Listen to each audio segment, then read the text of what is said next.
یک کودک فقیر بود که چند برادر و خواهر کوچکتر داشت.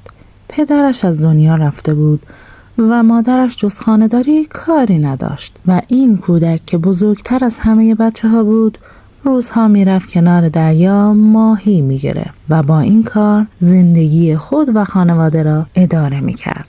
پسرک خیلی باهوش و زرنگ بود، اما دیگر فرصتی برای بازی و درس خواندن نداشت. تمام روز را در ساحل دریا به سر می برد تا هرچه بیشتر بتواند ماهی بگیرد. در ساحل بچه های دیگر هم بودند که بازی می کردند، ولی او همیشه می رفت یک گوشه دور افتاده را انتخاب می کرد، تور کوچک ماهیگیری را می انداخت و در انتظار افتادن ماهی در تور غمگین و بی حرکت می نشست و به فکر فرو می رفت. هر روز فکر میکرد اگر امروز ماهی زیادی بگیرم میتوانم فردا راحت باشم، اما همیشه ماهیایی که صید میکرد کم بود و برای فردا باقی نمیماند. طفلک خودش بود و مادرش که کارهای خانه را انجام میداد و 5 بچه کوچکتر و یک خانواده 7 نفری که خیلی خرج داشت. تنها خوشحالی پسرک این بود که بزرگ خانواده است و مادر و بچه ها هم او را مرد خانواده حساب می کنند. یک روز سلطان محمود غزنوی با همراهانش به گردش کنار دریا آمده بودند. سلطان بعد از استراحت در قصر ساحلی و آبتنی و کارهایی که داشت حوصله‌اش سر رفت، اسب خود را سوار شد و تنها در ساحل به گردش پرداخت. هوا خوب بود و دریا آرام. در ساحل در هر جا مردم به کار خودشان مشغول بودند. کودکان با خوشحالی بچگانه دست دسته بازی می کردند. ماهیگیرها در رفت و آمد بودند. گروهی از مردم آبتنی می کردند یا زیر آفتاب یا سایبانها استراحت می کردند و مردان و زنان روستایی در حاشیه باغ و زمین خود در کنار ساحل کار می کردند. سلطان همانطور که تماشاکنان می گذشت تا رسید به آنجا که کودک ماهیگیر در گوشه‌ای خلوت و دور از مردم تنها نشسته بود و معلوم بود که جز به کار خود به هیچ چیز توجه ندارد. سلطان به کودک ماهیگیر نزدیک شد و ایستاد. مدتی او را نگاه کرد و دید کودک سرگرم کار خودش است و دارد با صدای نازک یک شعر را زمزمه می کند. سلطان محمود فهمید که پسرک قصه‌ای دارد. قدری متأثر شد و هوس کرد از او دلجویی کند. از اسب پیاده شد و نزدیک رفت و پرسید پسر جان، در این گوشه به تنهایی چه کار میکنی؟ پسرک رو را برگرداند و محمود را با لباسش و اسبش دید و فهمید که هر که هست از بزرگان دولت و دربار است. سلام کرد و گفت دارم ماهی میگیرم. کار من همیشه همین است. هیچ وقت نمیتوانم مثل آنها بازی کنم. من با آنهایی که در ساحل هستن فرق دارم. سلطان محمود گفت خب بازی کردن که خرجی ندارد. آدم خودش تنها هم که هست میتواند بازی کند. کودک گفت ولی من باید 6 نفر را نام بدهم. مادر و 5 تا بچه که از خودم کوچکترند. آخر پدر ما در دریا غرق شده. محمود گفت فهمیدم. خب آن وقت هر روز چقدر ماهی میگیری؟ کودک گفت 1 روز کمتر 1 روز بیشتر، آنقدر که قوت بخور و نمیری داشته باشیم گیرم میآید، اما نمیخواهیم گدایی کنیم و سربار کسی باشیم. سلطان محمود گفت آفرین بر تو که خیلی مرد هستی. سپس پرسید حاضری یک کاری بکنی؟ امروز من در ماهیگیری به تو کمک میکنم و آن وقت هرچه ماهی گرفتیم با هم شریک باشیم. سلام همراهان گرامی، به کانال من خوش اومدین. اگه تا اینجای داستان رو دوست داشتین حتما کانال من رو سابسکرایب کنید، چرا که توی این کانال بهترین حکایت های فارسی گنجونده شده. ممنون میشم این ویدیو رو لایک کنین و نظرتون رو راجع به داستان ها برام بنویسید. پسرک که از تنهایی خسته شده بود امیر را مهربان دید. برای اینکه همکار و همزمانی داشته باشد قبول کرد و گفت حاضرم، اما به شرطی که هرچی گیر آمد با عدالت قسمت کنیم، نه اینکه شما بخواهید سهم بیشتری ببرید. سلطان گفت قبول دارم، 2 سهم مال تو 1 سهم مال من. کودک گفت نه، اینطور بذل و بخشش بی خودی همیشه یک عیبی دارد. من هیچ وقت بی جهت از کسی چیزی نمیگیرم. نصف مال تو، نصف هم مال من. خدا هم کریم است. سلطان که از بزرگمنشی کودک خوشحال شد قبول کرد. تور کوچک را از دست پسرک گرفت و آن را قدری دورتر و بیشتر به داخل آب کشید. سر نخ را به دست کودک داد و گفت همانجا بنشین. بعد یک مشت ماسته از ساحل برداشت و به میان آب پاشید و نشست در کنار کودک و در انتظار ماهی با هم قدری حرف زدند. بعد از مدتی سلطان گفت خب حالا تور را بکشیم ببینیم چقدر ماهی دارد. کشیدند و تور پر از ماهی بود، پر از ماهی های کوچک و بزرگ. کودک خوشحال شد و گفت خدا جانم 100 تا 1000 تا خیلی زیاده. تا حالا هیچ وقت انقدر ماهی نگرفته بودم. همیشه 2 تا بود، 4 تا بود یا اصلا هم هیچی نبود. به نظرم بخت شما خیلی خوبه. این شانس شما بوده که ما همچین صیدی کردیم. سلطان گفت نه جانم، شانس خودت بود. اصلا به بخت و شانس مربوط نیست. ما تور را خیلی به میان دریا برده بودیم، آنجا ماهی بیشتر است. کودک گفت خب حالا تقسیم کنیم، یکی مال شما یکی مال من، یکی شما یکی من هیچی بیشتر نمیخواهم، خدا برکت بدهد. سلطان گفت نه اینطور نه، ما وقتی با کسی شریک میشویم 1 روز در میان شریک میشویم. من که امروز نیامده بودم ماهی بگیرم، داشتم گردش میکردم. تور هم مال تو بود، جایش را هم خودت انتخاب کرده بودی. ماهی های امروز همش مال تو، بعد هرچه فردا کار کردیم همش مال من. این که دیگر عیبی ندارد. کودک گفت خیلی خوب، اما 2-3 تا ماهی برای خودتان ببرید. سلطان گفت نه دیگر اندازه را به هم نمیزنیم. کودک قبول کرد و گفت این ماهی ها برای چند روز خانواده ما بس است. حالا ما فردا هم حتما با هم شریکیم. سلطان گفت حتما من میروم تا فردا هم خدا بزرگ است. وعده ما در همینجا. خدا نگهدار. فردا صبح همان وقت سلطان محمود به قصر ساحلی آمد و ندیمه خود را فرستاد که برو در فلان جای ساحل و به کودک فقیری که در آنجا ماهی میگیرد بگو شریک دیروزی منتظرت است، او را همراه خود بیاور. مأمور سلطان آمد و پیغام را گفت. کودک می ترسید، ولی وقتی فهمید سلطان محمود بوده است با خود فکر کرد ما که چیزی نداریم کسی از ما بگیرد. دیروز هم که شریک بدی نبود. قبول کرد و تورش را جمع کرد و همراه با ندیم سلطان به راه افتاد و آمد تا به قصر ساحلی سلطان رسیدند. کودک خیال میکرد که امروز هم قرار است با هم ماهی بگیرند. اما سلطان از آمدن کودک خوشحالی کرد و گفت ما دیروز شریک بودیم، امروز هم شریک هستیم. درست است؟ کودک گفت عیبی ندارد، قرار گذاشتیم که امروز هم شریک باشیم. حالا من باید چه کاری در حق شما انجام بدهم؟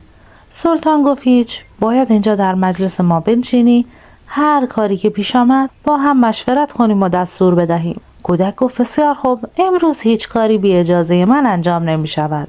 قول و قرار ما اینطور است. با این حرف حاضران خندیدند و یکی از نزدیکان به سلطان گفت ملاحظه می فرمایید این کودک ظرفیت اینقدر محبت را ندارد و موضوع را خیلی جدی گرفته است. مبادا اسباب زحمت بشود. سلطان جواب داد اسباب زحمت نمی شود، نگران نباشید. در آن روز هر کاری را که در میان بود با کمک و مشورت کودک ماهیگیر حل و فصل کردند. کارهایی که پیش آمد زیاد بود. یکی از کارها این بود که سلطان میخواست مسجد بزرگی بسازد. زمین وسیعی خریداری کرده بودند که پیرزنی در گوشه آن خانه داشت و پیرزن حاضر نشده بود خانه اش را به هیچ قیمتی بفروشد. آن روز به نزد سلطان آمده بود و میخواستند در این باره تصمیم بگیرند. با کودک مشورت کردند. کودک گفت اگر مقصود ثواب کردن است که نمی شود پیرزن را مجبور کرد خانه خود را بفروشد، یا باید مسجد را در جای دیگری ساخت یا باید پیرزن را هم در آن مسجد شریک کرد و نام آن گوشه را مسجد پیرزن گذاشت. همانطور که ما شریک هستیم مگر چه عیبی دارد؟ سلطان گفت اگر پیرزن راضی باشد عیبی ندارد. پیرزن گفت من هم از خدا همین آرزو را داشتم و کار به همین صورت تصویب شد و کودک خوشحال شد. سلطان محمود دستورات لازم را داد و آن روز چند کار دیگر هم پیش آمد و تمام کارهای روز را به انجام رساندند. غروب که شد کودک ماهیگیر گفت وقت من تمام شد. من هر روز تا غروب بیشتر کار نمی کنم و حالا مادرم و بچه ها منتظرم هستند. سلطان گفت بسیار خوب. حالا دیروز و امروز ما شریک بودیم ولی نتیجه کار خیلی با هم فرق داشت و امروز خیلی بیشتر از دیروز کار کرده ایم. تو می توانی هر قدر که دلت خواست از خزانه ما پول بگیری. کودک گفت چیزی نمی خواهم.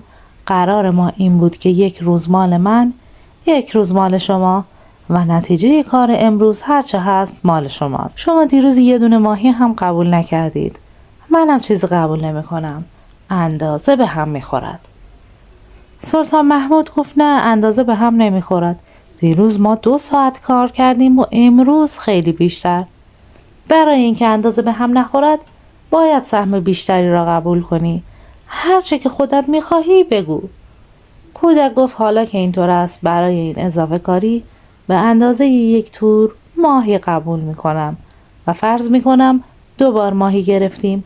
آن وقت فردا هم بازی میکنیم. همین کار را کردند و مقدار زیادی ماهی برایش حاضر کردند. آن وقت کودک گفت خب از پس فردا دوباره روز کار است. اگر باز هم شریک میشوید بیایید. سلطان گفت میبینی که چقدر کار داریم. من دلم پیش این کار هاست. اگر میخواهی هر روز بیا همینجا و با هم شریک باشیم.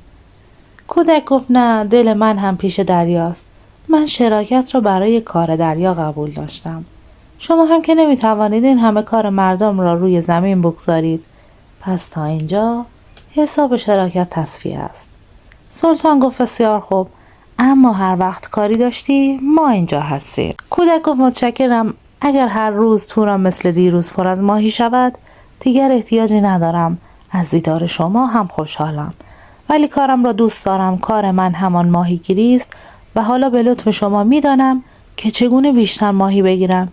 باید به دریا بیشتر نزدیک شوم. کودک خداحافظی کرد و ماهی ها را به خانه برد.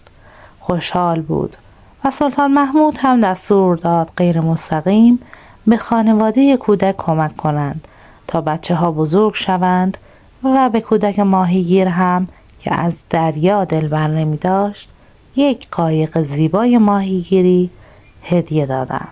یک شب سلطان محمود لباس کارگری پوشید و تک و تنها در شهر غزنین به گردش شبانه مشغول شد. شب زمستان بود و شهر خلوت بود و درها بسته بودند و در کوچه ها گاهی سگی یا گدایی یا رهگذری دیده می شد و پادشاه فکر آن بود که به گوشه های شهر سرکشی کند و ببیند آیا پاسبان ها بر سر کارشان هستند یا نه. سلطان محمود به یکی از میدان ها رسید و دید 4-5 نفر در گوشه ایستادند و آهسته حرف می‌زنند. همین که سلطان خواست از پهلوی آنها بگذرد جلویش را گرفتند و گفتند صبر کن ببینم که هستی و کجا میروی. سلطان گفت من هم آدمم مثل شماها، در کوچه راه میروم. فرق من با شما این است که من به کار شما کاری ندارم ولی شما بی خودی از من بازپرسی میکنید. یکی از آن 4 نفر گفت خیلی خوب، ما وقت پرحرفی نداریم. در جیب‌هایت چقدر پول داری؟ سلطان محمود خندید و گفت اگر در جیب‌هایم پول داشتم که میرفتم در گوشه راحت میخوابیدم. من دارم فکر میکنم که پول کجاست، ولی شما به کار من چه کار دارید؟ آنها گفتن عجب، معلوم میشود تو هم مثل ما هستی. حالا که اینطور است اگر کمی زرنگ باشی میتوانی ما را همراه کنی. ما هم همین فکر را میکنیم که پول کجاست. میدانی ما بیکاریم و نان نداریم. کارمان شب روی است. امشب هم میخواهیم برویم دزدی. داریم نقشه دزدی را میکشیم، اما این کار خیلی مشکل است. باید از دیوار بالا رفت، باید هر دری را به 1 فوت و فنی باز کرد، باید بی صدا بود، آماده فرار بود. صاحب خانه بیدار می شود، پاسبان سر می رسد، شر دارد و گرفتاری. خلاصه خیلی عرضه می خواد. تو مردش هستی؟ سلطان محمود که هرگز به اینجور آدم ها بر نخورده بود هوس کرد اونها رو همراهی کنه، از کارشان سر در بیاورد. این بود که جواب داد: نمیدانم، من این کار را نکردم، ولی اگر من را همراه خود ببرید میآیم و کمک میکنم. اگر هم نمیبرید میروم پی کارم. دوستها گفتند: نه، حالا که ما را شناختی نمیگذاریم برویم، برای اینکه ممکن است به پاسبان خبر بدهی و ما را گیر بیاندازی. ناچار دست و پایت را میبندیم و تو را در کنج خرابه میاندازیم که هیچ کس صدایت را نفهمد. اگر هم بخواهی ما را همراهی کنی باید کاری بلد باشی که به درد ما بخورد، وگرنه شریک دست و پا چلفتی لازم نداریم. سلطان گفت: عجب گیری کردم. مثلا چه کار باید بلد باشم؟ شما که کارخانه صنعتی ندارید که کارگر متخصص بخواهد. از دیوار بالا می روید و مال کسی را بر می دارید. خب من هم کمک می کنم. دوستها خندیدند و گفتند: به این سادگی هم نیست. هر یک از ما هنری داریم، خاصیتی که برای این کار به درد می خورد. محمود پرسید: مثلا چه خاصیتی؟ یکی از دوستها گفت: خاصیت من در گوش من است. وقتی سگی صدا بکند میدانم چه میگوید. صدای سگی که آمدن دزد را خبر میدهد با صدای سگی که از گرسنگی پارس میکند را تشخیص میدهم. دومی گفت: خاصیت من در چشم من است. هر جا که در تاریکی کسی را ببینم، روز بعد او را در هر لباسی ببینم میشناسم و این هنر وقتی بخواهیم مال دزدی را بفروشیم به درد میخورد که گیر نیفتیم. سومی گفت: خاصیت من در بازوی من است. من دیوارها را سوراخ میکنم، درها را از پاشنه در میآورم، به طوری که هیچ صدایی از آن برنخیزد. چهارمی گفت: خاصیت من در بینی من است. من خاک را بو میکنم و میفهمم خاک کجاست. بوی دکان زرگری را، بوی دکان پالاندوزی را از هم تمیز میدهم. پنجمی گفت: خاصیت من در پنجه من است. وقتی بنا باشد کمندی بر بالای دیوار بیاندازم و از آن بالا برویم، من قلاب کمند را چنان با تردستی میاندازم که خوب گیر کند و بشود از آن بالا رفت. بعد دوستها گفتن: خب اگر تو رو همراه ببریم تو برای ما چه خاصیتی داری؟ هنری از تو سر میزند که به درد بخورد. محمود فکری کرد و گفت: اینها همه به کار میآیند، ولی هنر من از همه اینها مهمتر است.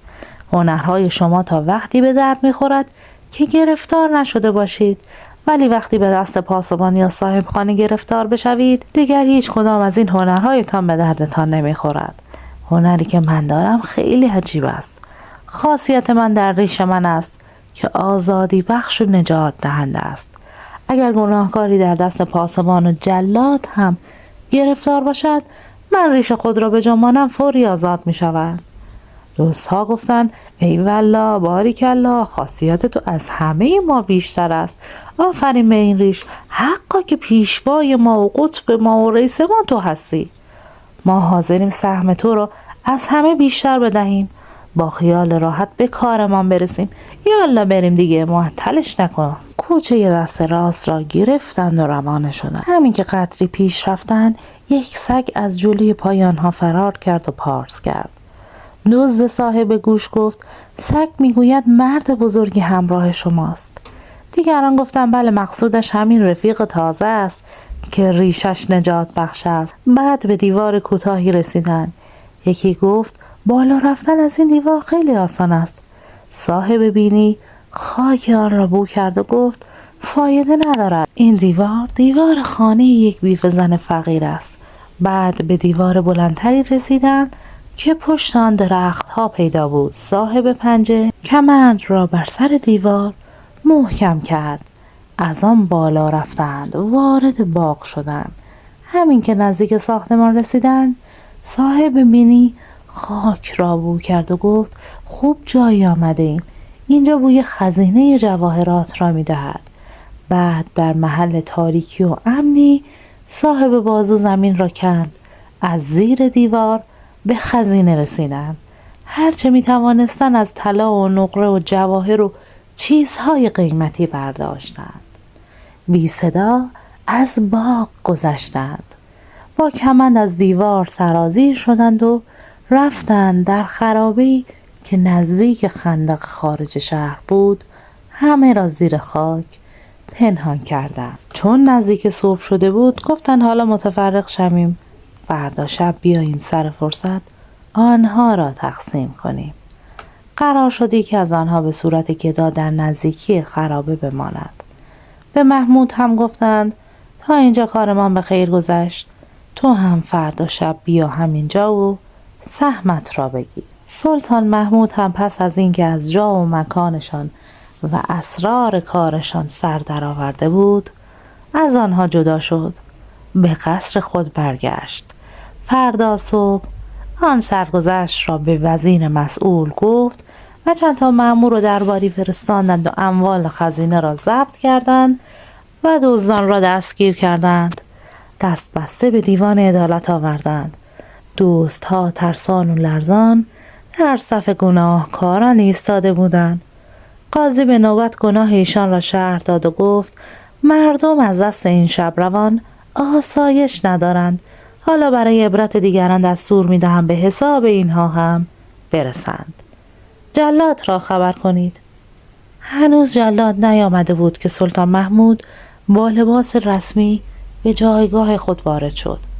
در همین موقع دزد صاحب چشم که هر که را شب می‌دید روز می‌شناخت به یاران خود اشاره کرد و گفت آن کس که دیشب با ما همراه شد و ریشش خیلی خاصیت داشت همین سلطان محمود است. دزد صاحب گوش هم تصدیق کرد و گفت سگی هم که دیشب صدا کرد و گفت مرد بزرگی همراه شماست همین را گفته است.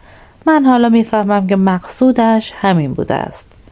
در این وقت جلاد هم حاضر شد و قاضی از دزدها پرسید آیا گناه خود را اعتراف می‌کنی؟ دزدها گفتند بله اقرار می‌کنیم، ولی اگر می‌خواهی عدالت اجرا شود باید همه ما را با هم مجازات کنید. ما دیشب 6 نفر با هم بودیم که خزینه را زدیم، حالا 5 نفریم. قاضی گفت آن دیگری را هم معرفی کنید. گفتن کمی صبر کن، ما همه یک هنر و خاصیتی داشتیم، همه خاصیت خود را نشان دادیم و منتظر یک خاصیت دیگر هستیم. کسی هم هست که میتواند ما را نجات بدهد. قاضی گفت به هر حال من ناچارم به جلاد دستور دهم مجازاتتان کند. جز پادشاه هیچ کس نمیتواند فرمان عفو بدهد. سلطان محمود لبخندی بر لب داشت. همه منتظر ایستاده بودند و دوستها جرأت نداشتند رازی که میدانستند به زبان بیاورند. آخر سر یک از آن 5 نفر این شعر را به صدای بلند خواند: ما همه کردیم کار خویش را، ای بزرگ آخر بجنبان ریش را. و سلطان محمود از این حرف خندش گرفت و دستور داد چون بار اول است که این گناه را کردند و اموال دزدی را هم پس گرفته شده، این بار آنها را عفو کنند. آنها هم از دزدی توبه کنند و بعد دستور داد هر یک را مطابق خاصیتی که داشتند به کاری بگمارند و به آنها گفت یک بار وعده بخشش دادم و بخشیدم. بعد از این برای هر گناهی مجازاتی است. حکایت خارکن پیری که با چرب زبانی سلطان محمود را سرکیسه کرد. روزی بود روزگاری بود. یک روز سلطان محمود غزنوی با امیران لشکر خود به قصد شکار به صحرا رفت. در کنار تپه‌ای سرسبز و پردرخت که دیدن آن از دور آسان بود قرارگاهی ترتیب دادند و چادر سلطان را بر سر پا کردند. خدمتکاران به تهیه نهار مشغول شدند و لشکریان به دیدبانی راه‌ها گماشته شدند و امیران به دستور سلطان از هر طرف به شکار رفتند. خود سلطان محمود نیز سوار بر اسب از میان پست و بلند صحرا به جستجوی شکار رفت و به دنبال گورخری اسب تاخت تا از همراهان دور افتاد. وقتی سلطان محمود از پشت تپه‌ای سر درآورد با پیرمرد خارکنی روبرو شد که خری همراه داشت و بار هیزمش افتاده بود و هرچه کوشش می‌کرد بار هیزم را روی خر خود بگذارد نمی‌توانست و در کار خود درمانده بود. سلطان محمود پیش رفت و گفت: بابا، میخواهی کمکت کنم؟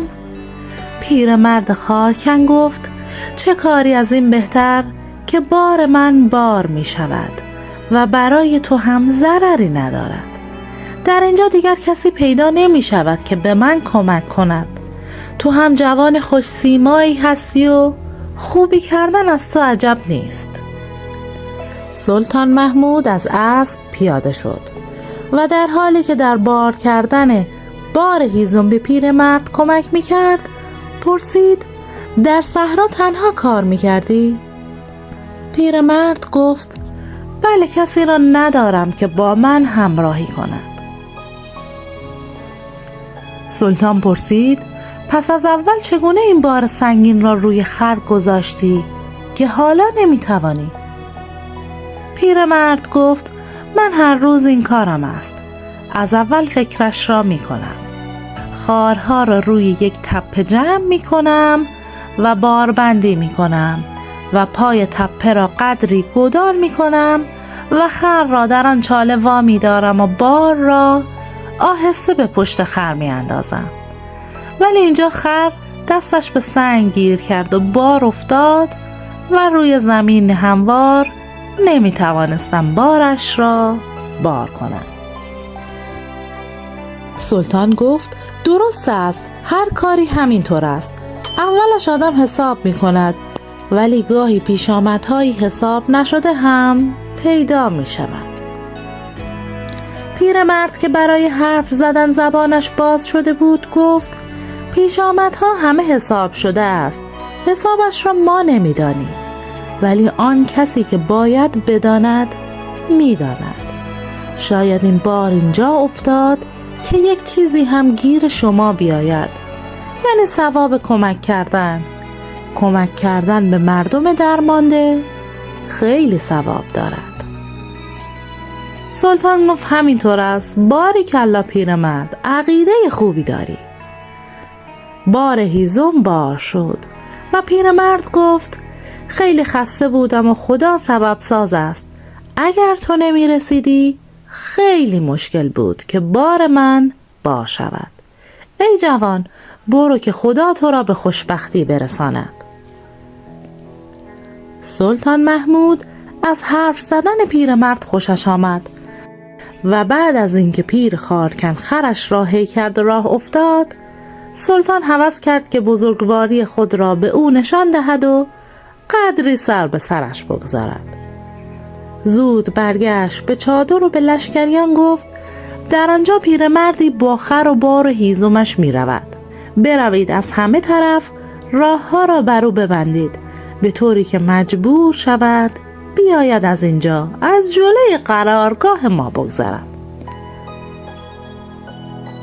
لشکریان رفتند، از اطراف بر سر راه ها ایستادند.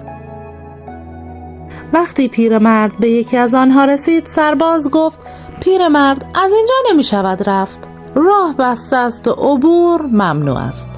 از یک راه دیگر برو. پیرمرد بیان که حرفی بزند راه دیگر را در پیش گرفت. مقداری که رفت یک سرباز دیگر جلویش را گرفت و گفت: از این راه نمی شود رفت. راه بسته است و قدغن است. پیرمرد راهش را عوض کرد. در یکی دو راه دیگر هم همین را گفتند و پیرمرد اوقاتش تلخ شد و گفت: امروز چه خبر است که همه راه ها بسته است؟ پس من از کجا بروم؟ سرباز آخری راهی را که به طرف چادر سلطان می رفت نشان داد و گفت: آن راه آزاد است. مگر نمی خواهی به شهر بروی؟ خب از آنجا برو، شاید هم زودتر برسی. پیرمرد زیر لب قرولند کرد که راه مردم را دور می کنند و می گویند شاید زودتر برسی، ولی خب شاید هم زودتر برسیم، کسی چه می داند؟ پیرمرد خرش را به آن طرف کشید و رفت. مسافتی که رفت در جلوی روی خود کسانی را سوار بر اسب می دید و مثل آن بود که خبری هست. ولی چون کسی کاری به کارش نداشت خر خود را میراند و میرفت. راهش هم ناچار از جلوی خیمه سلطان میگذشت. پیرمرد فکر میکرد عجب لشکر ظالمی هستند که مرا مجبور کردم با این خر ناتوان از میان این اسب سواران بگذرم. قدری که نزدیکتر آمد در سر راه خود خیمه سلطان را دید و قدری ترسید، ولی چاره‌ای نبود و راه دیگری نمانده بود. ناچار پیش رفت. وقتی نزدیک خیمه‌گاه رسید سلطان محمود را زیر چتری بر 4 پایه‌ای نشسته دید و قیافه سلطان به نظرش آشنا آمد و فهمید این کسی که در بار کردن بارش به او کمک کرده مرد بزرگواری بوده، بلکه هم خود سلطان محمود بوده. با خود گفت مرا ببین که از چه کسی حمالی گرفتم و خجالت زده و شرمنده پیش می رفت. وقتی درست مقابل سلطان رسید سلام کرد و از خجالت جرأت نگاه کردن نداشت و داشت آهسته دنبال خرش می رفت. سلطان جواب سلامش را داد و گفت ببینم پیرمرد، در این صحرا چه کار می کنی؟ پیرمرد خارکن گفت شما را به خدا دیگر خجالت هم ندهید، خودتان می دانید که چه کارم. پیرمردی فقیرم و کارم این است که در صحرا خار می کنم و بار می کنم و به شهر می برم و می فروشم و با آن زندگی می کنم و خدا را شکر می کنم. سلطان گفت تو که خار را می بری می فروشی چرا اینجا نمی فروشی؟ پیرمرد گفت چرا که نفروشم، ولی کو مشتری؟ پیرمرد با خود فکر کرد حتما خودش است، پول دارد و حوصله دارد، آنجا به من کمک کرد و حالا تا اوقاتم را تلخ نکند دست بردار نیست. سلطان گفت اگر بفروشی من بار هیزمت را میخرم. پیرمرد گفت میدانم که در اینجا هیزم به درد شما نمیخورد، ولی اگر بخواهید تقدیم میکنم. سلطان گفتم که میخواهم بخرم، قیمتش را بگو و پولش را بگیر. پیرمرد گفت بسیار خوب، قیمت این خار 1000 سکه طلاست. یکی از امیران لشکر که حاضر بود در جواب پیرمرد گفت 1000 سکه طلا؟ چه خبر است؟ مگر در این صحرا هیزم اینقدر کمیاب و گران است؟ پیرمرد گفت خیر، در این صحرا هیزم کمیاب و گران نیست، اما مشتری به این خوبی کمیاب است و شاه گران است. سلطان محمود از شنیدن این جواب بسیار خوشوقت شد و گفت حالا که اینطور است این بار هیزم را به 2000 سکه طلا خریدم. سکه ها را به پیرمرد دادند و خواست برود، ولی سلطان او را به نهار دعوت کرد. بعد از نهار که پیرمرد خواست خداحافظی کند، امیر لشکر به او گفت حالا گذشت ناقلا، ولی با یک کلمه حرف خوشمزه‌ای که زدی خارها را به خوب قیمتی فروختی، آن هم در این صحرا که پر از خار است. پیرمرد جواب داد حیف که محتاج بودم و ارزان فروختم، وگرنه این خار با خارهای دیگر فرق داشت. من 40 سال است در این صحرا خار جمع می کنم و هرگز خاری ندیدم که دست سلطان محمود به آن رسیده باشد و حقش این بود که این خارها را به کمتر از 10,000 سکه نمی فروختم. سلطان محمود از شنیدن این حرف بیشتر خوشوقت شد و دستور داد بقیه 10,000 سکه را هم به مرد خارکن دادند و گفت قیمت شیرین زبانی از این هم بیشتر است. امیران لشکر هم که از حاضر جوابی پیرمرد تعجب کرده بودند،